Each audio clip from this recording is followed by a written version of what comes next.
Jesucristo, el Verbo viviente, es el único medio de salvación. Él es el centro del pensamiento de nuestra vida, la fuente y la autoridad de la doctrina.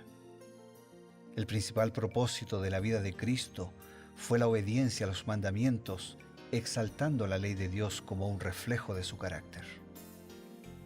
El principal mensaje a ser predicado en el mundo, basado en Apocalipsis 14, está representado por 3 ángeles llevando el Evangelio eterno al mundo entero. Este mensaje se basa en los encantos inigualables de Cristo y declara que la hora del juicio ha llegado y llama a obedecer los mandamientos de Dios. Mediante su palabra, Dios ha comunicado a los hombres el conocimiento necesario para la salvación. Las Santas Escrituras deben ser aceptadas como dotadas de autoridad absoluta y como revelación infalible de su voluntad. Y aunque el canon de las Escrituras inspiradas está cerrado, el Espíritu Santo continúa iluminando, amonestando y confortando al pueblo de Dios a través del testimonio de Jesús, el Espíritu de profecía. El camino a la vida se traza a través de un camino angosto que debe ser recorrido con confianza a las promesas que Dios dejó a hombres y mujeres fieles que dedicaron sus vidas hasta la muerte por el Evangelio eterno. Los fundadores de la Iglesia soñaron con el día en que la revelación sería una realidad en sus vidas. Miraron con los ojos de la fe a aquel día glorioso cuando finalmente la promesa sería cumplida en la venida magistral de Jesucristo a esta tierra para recompensar a cada uno según sea su obra.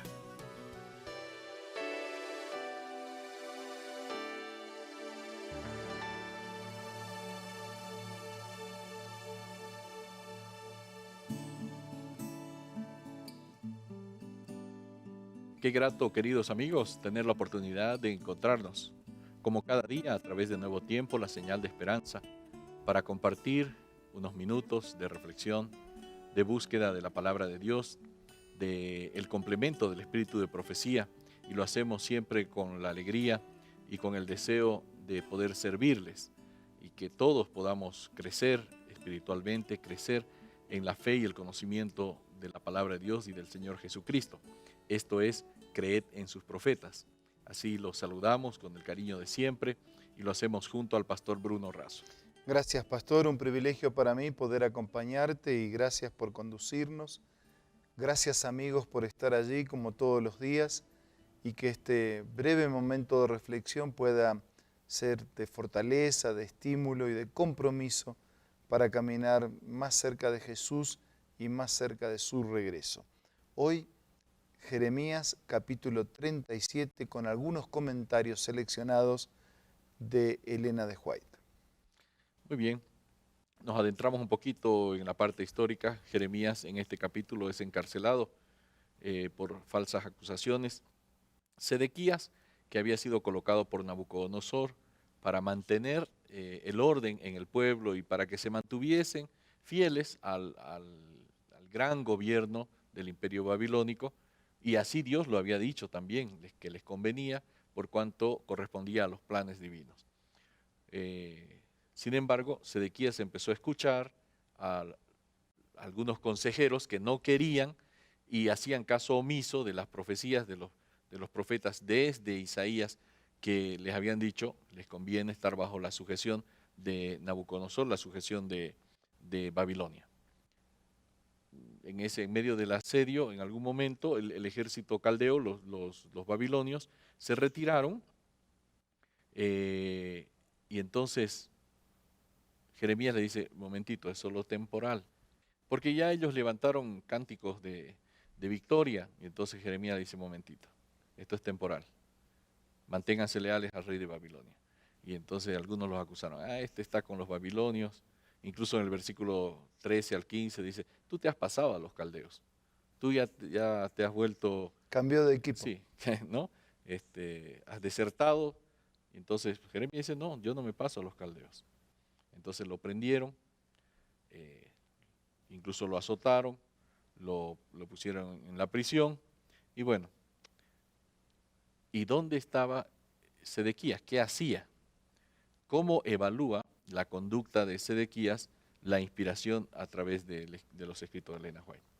En el libro Profetas y Reyes, página 336, ella escribió: el cobarde rey sabía que las acusaciones eran falsas, pero a fin de propiciar a aquellos que ocupaban puestos elevados y de influencia en la nación, fingió creer sus mentiras y entregó a Jeremías en sus manos para que hiciesen con él lo que quisieran.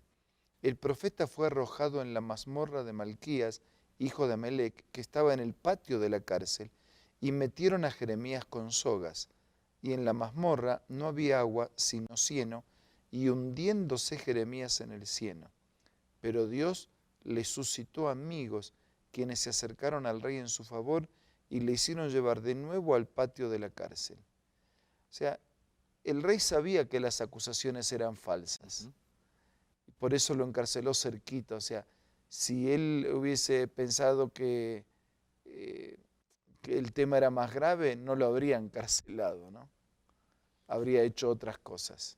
Pero por el otro lado, lo querían preso para no escuchar sus profecías y sus mensajes que no gustaban, pero por el otro lado lo querían cerca para que de alguna manera como profeta de Dios fuese el puente en busca de bendiciones. Ahora, qué problema, ¿no? Que el rey, sabiendo que eran simples maquinaciones, no se haya puesto de parte de la verdad y no se haya puesto firme. Interesante que la misma Elena White dice que él quiso propiciar un poquito un ambiente favorable a su política, a su gobierno, con aquellos que ocupaban puestos elevados y de influencia en la nación, ¿no? Es decir, no le importó la suerte de un inocente como Jeremías para estar agradando a aquellos. Él estaba haciendo su juego político, tratando de quedar bien con la mayor cantidad posible. Sin duda. Y incluso hay un comentario que dice que Sedequías era un rey que intentaba ser bueno, pero que era muy voluble, que se dejaba llevar por la influencia de sus cortesanos. Y terminó haciendo lo que los consejeros le decían: rebélate contra Babilonia y vámonos con Egipto, nos va a ir mejor.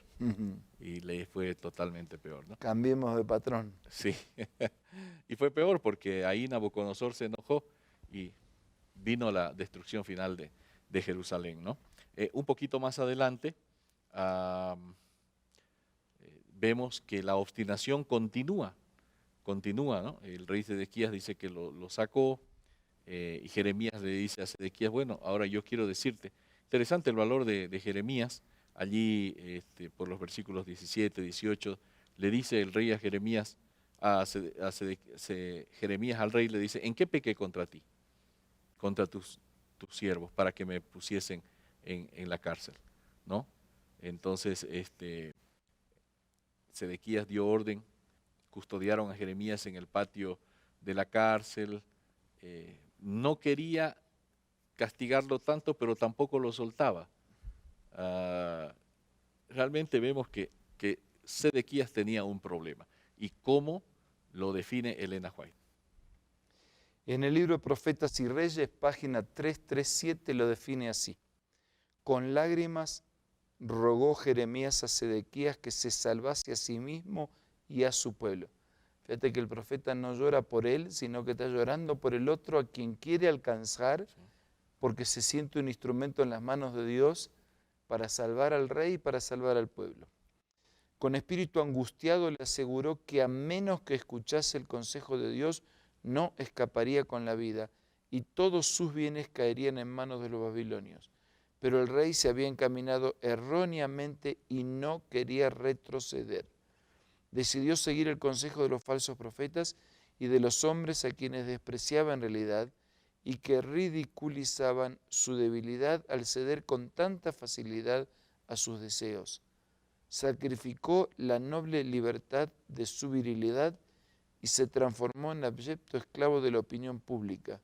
Aunque no tenía el propósito fijo de hacer lo malo, carecía de resolución para declarar firmemente por lo recto. Aunque convencido del valor que tenía el consejo dado por Jeremías, no tenía energía moral para obedecer y como consecuencia siguió avanzando en la mala dirección. Hasta que finalmente su gobierno cayó, fue destruido. Y fíjate dónde empezó todo, ¿no? Reconoció que estaba errado, pero no quiso retroceder. Yo a veces digo, ¿no?, que 30 segundos de humildad en alguien resuelven todo un problema a veces, ¿no? Así es. Admitir, me equivoqué, dar un paso atrás, reconocer, pero claro, cuando el orgullo te gana, estás destruido. Y además que era débil de carácter, ¿no? Permitía que otros influenciaran en sus decisiones. Sí, por eso, por su propia debilidad también, no se iba a mostrar más débil, porque él pensaba, y muchos piensan hoy así, que cuando uno reconoce un error, está reconociendo debilidad. Y yo pienso que es más grande quien reconoce un error que quien persiste en practicarlo. Y finalmente, aunque él dice que originalmente no tenía el propósito de hacer lo malo, terminó haciendo lo malo y rechazando el consejo de Dios que vino a través del profeta Jeremías. ¿No? Esta es una lección para nosotros, es una lección grande, queridos amigos. La Biblia es muy clara. Cuando la Biblia nos dice que tenemos que alejarnos de las malas compañías, hagámoslo. Cuando la Biblia nos dice que no vayamos tras las bebidas embriagantes, no lo hagamos. Cuando la Biblia nos aconseja que no miremos a la mujer ajena, no lo hagamos. En fin, la Biblia es muy clara. Cuando la Biblia nos aconseja positivamente que guardemos los mandamientos de Dios, hagámoslo. La Biblia es muy clara, no necesitamos perdernos, que nuestra vena moral, nuestra fuerza de carácter pueda ser ayudada por la palabra de Dios. Vamos a ir a unos consejos importantes y enseguida volvemos. Hola amigos, acompáñenme en la lectura de esta cita. Los ángeles se deleitan en un hogar donde Dios reina supremo y donde se enseña a los niños a reverenciar la religión, la Biblia y al Creador. Las familias tales pueden aferrarse a la promesa: yo honraré a los que me honran. 1 Samuel, capítulo 2, versículo 30. Esta cita se encuentra en el libro Joyas de los Testimonios en el tomo 2. Y te invito a que pueda ser parte de tu biblioteca personal. ¿Cómo? Visita la página www.editorialaces.com o descarga la aplicación Elena G. de White del App Store o del Play Store.